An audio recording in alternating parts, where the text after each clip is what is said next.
1955, la gloria para el Medellín con 44 puntos en 27 juegos, 21 de ellos ganados y solo 4 perdidos. El cuadro antioqueño terminó un campeonato de lujo. A 5 puntos quedó Nacional y a 7 Quindío, que por segundo año consecutivo demostraba que estaba para pelear el torneo profesional. Archivo. No eran fáciles los tiempos para Colombia en los comienzos de 1955. Cada día el gobierno de Gustavo Rojas Pinilla acentuaba su perfil dictatorial y el estado de sitio era permanente en todo el país. En ese contexto, el deporte también reflejaba esa realidad apremiante. Tampoco fluía el desarrollo del fútbol nacional en ámbitos internacionales y la cotidianidad estaba más enmarcada por la hípica, el ciclismo o incluso el atletismo.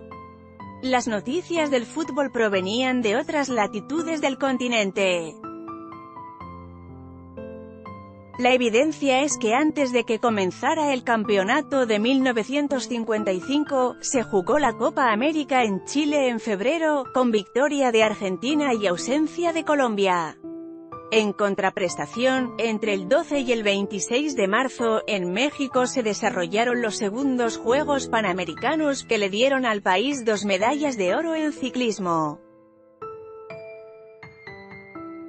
Y como siempre, en los años 50, esas preseas fueron para Ramón Hoyos Vallejo, en ruta individual y para él mismo, junto a Efraín Forero, Justo Londoño y Benjamín Jiménez, en ruta por equipos. Eran los mismos días en los que Gabriel García Márquez comenzaba a mostrar su excepcional condición de escritor y en las páginas de El Espectador dejaba también impresas sus lecciones de periodista.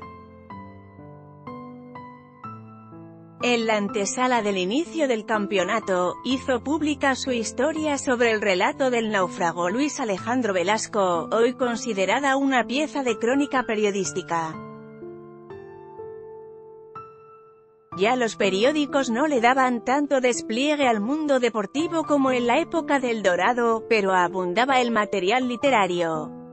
El 23 de abril de 1955 comenzó el 8º campeonato profesional de fútbol.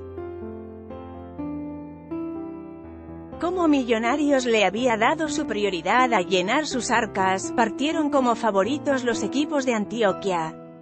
Aunque el campeón vigente era el Atlético Nacional, desde el año anterior, su rival de patio había demostrado un notable desempeño a partir de los aportes de su director técnico, el exgoleador paraguayo Delfín Benítez Cáceres, quien había conformado un equipo de eximios jugadores dispuestos a ganar la gloria. Como enseñan los cánones del fútbol, ese Medellín empezaba por un gran arquero, Efraín "Caimán" Sánchez, y por un delantero de quilates, Felipe Marino, de nacionalidad argentina.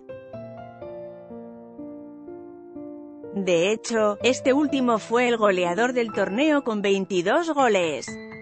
Con ellos estaban, entre otros, el paraguayo Lorenzo Calonga, el argentino Orlando Larraz y el colombiano Carlos Arango, el mismo que ya había celebrado como campeón con el Deportes Caldas. Ese equipo demostró de entrada su poder con 9 triunfos consecutivos. Y apenas empezaba el torneo, y Medellín tomaba la delantera seguido por el Boca Juniors y el Quindío, cuando se atravesó la 5ª vuelta a Colombia en bicicleta. En esta ocasión, para asistir a la proeza del antioqueño Ramón Hoyos Vallejo, quien no solo ganó su 3ª corona consecutiva, sino que arrasó con sus rivales. De las 18 etapas, ganó 12. Se puso la camiseta de líder el primer día en la etapa entre Bogotá y Armero, Tolima, el 21 de mayo, y terminó ganando la prueba tras la última etapa entre Melgar y Bogotá, el 12 de junio. Lea, Ramón Hoyos, el primer escarabajo colombiano. Así cubría el periodista Carlos Arturo Rueda la vuelta a Colombia cuando regresó el torneo de fútbol, con el orgullo pisa a bordo por la victoria de su ídolo Ramón Hoyos. Los equipos Medellín y Nacional conservaron su condición de favoritos. Entre los dos, avanzaba el Quindío, con el mismo proceso deportivo que había iniciado 2 años antes. Como consuelo capitalino, el clásico seguía siendo determinante para la afición y este se desarrolló en la última semana de mayo con empate a 2 goles y una novedad, la condición de técnico y jugador de Santa Fe de Antonio Julio de la Hoz. Ese día anotó Alfredo Castillo por Millonarios al minuto 28, Aparicio de Santa Fe igualó el marcador al segundo minuto de la parte complementaria. Castillo se volvió a hacer presente en el marcador con cabezazo certero ante centro de Valek y a 10 minutos del final, empató Víctor Vega. Después del clásico, Millonarios tuvo que enfrentar a Medellín en el Atanasio Girardot, para probar ese día que no tenía cómo enfrentar a la tromba del equipo antioqueño. En el historial azul de derrotas amargas está el 6-1 con el que perdió. La crónica del partido refiere, sin embargo, que Millonarios empezó ganando con gol de Jorge Roa a pase de Luis "el Mono" Rubio. Pero esa tarde la figura iba a ser uno de los mejores jugadores que han pasado por el fútbol colombiano, el estelar José Manuel Moreno, conocido como "El Charro", contratado por Medellín a pesar de que estaba terminando su tiempo como jugador. A pase de Larraz, el Charro igualó el marcador, y de ahí en adelante fue una fiesta paisa. Seguini hizo 3, Larraz 1 y Moreno otro más. Con esa victoria, Medellín llegó a 16 puntos en 8 partidos jugados. En ese tiempo el ganador obtenía 2 puntos. Nacional quedó segundo con 14 y Quindío tercero con 11. A pesar de que el torneo apenas bordeaba la primera vuelta, ya dejaba ver que esos iban a ser los cuadros en busca del título. En el Atanasio Girardot, la revolución era "el Charro" Moreno, quien llegó a Colombia gracias al locutor Jaime Tobón de la Roche, quien lo vio jugar en Universidad de Chile, como lo recuerda Guillermo Zuluaga en su libro Mi Medallo.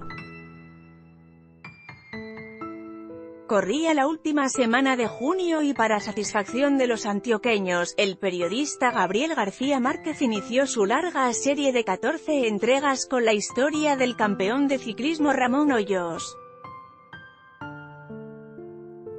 Al tiempo que los colombianos se daban gusto conociendo la intimidad de su ídolo deportivo, Medellín y Nacional eran protagonistas. Con una salvedad, Nacional perdió con Cúcuta el 17 de julio y cedió terreno porque Medellín ganó al Deportivo Cali. Con 20 puntos, 6 más que Nacional, se afianzó en el liderato. A principios de agosto, mientras el gobierno Rojas arreciaba contra la libertad de prensa, la información deportiva fluía con el recuento de las secuencias del campeonato profesional de fútbol.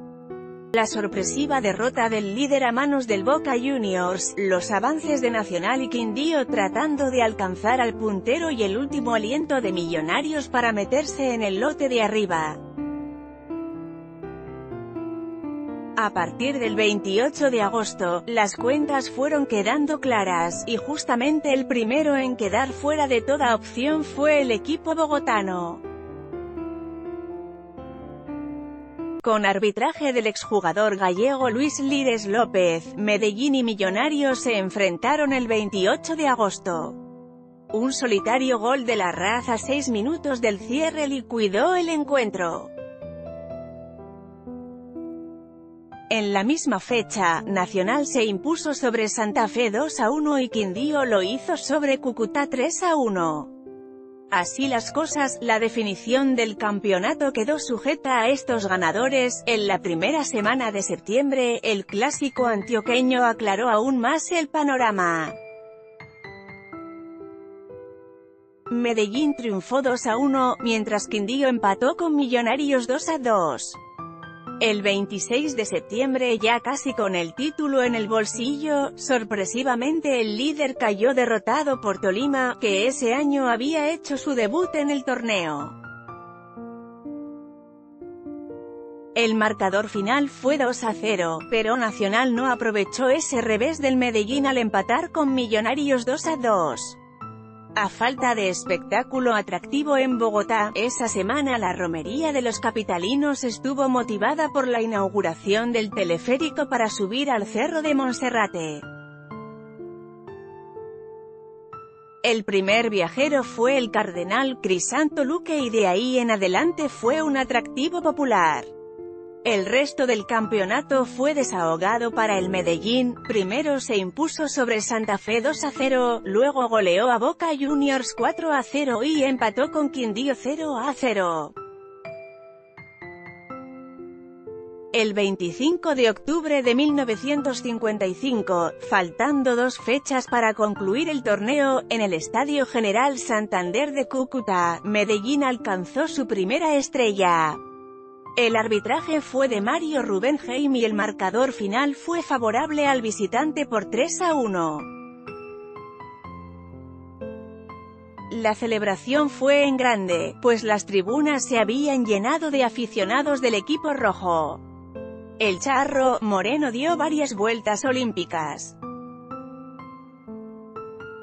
Según el historiador del fútbol, Guillermo Ruiz, en su libro Medellín, el poderoso de la montaña, ese día la escuadra paisa alineó con Efraín Caimán Sánchez, Lauro Rodríguez, Lidoro Soria, Francisco Pacheco, Lorenzo Calonga, Pedro Roque Retamoso, Orlando Larraz, René Seguini, Carlos Arango, José Manuel Moreno y Valerio de la Tour. Los goles fueron autoría de Calonga, Arango y de la Tour. El 6 de noviembre, el equipo antioqueño cerró la campaña frente al subcampeón Atlético Nacional. A pesar de que el clásico paisa concluyó 1-0 en favor de Nacional con gol de El Turrón Álvarez, ya estaba todo liquidado. Con 44 puntos en 27 juegos, 21 de ellos ganados y solo 4 perdidos, Medellín terminó un campeonato de lujo. A 5 puntos quedó Nacional y a 7 Quindío, que por segundo año consecutivo demostraba que estaba para pelear el torneo profesional. De nuevo, los equipos bogotanos quedaron de mitad de tabla hacia abajo y el farolito de la cola terminó llevándolo el Deportivo Cali.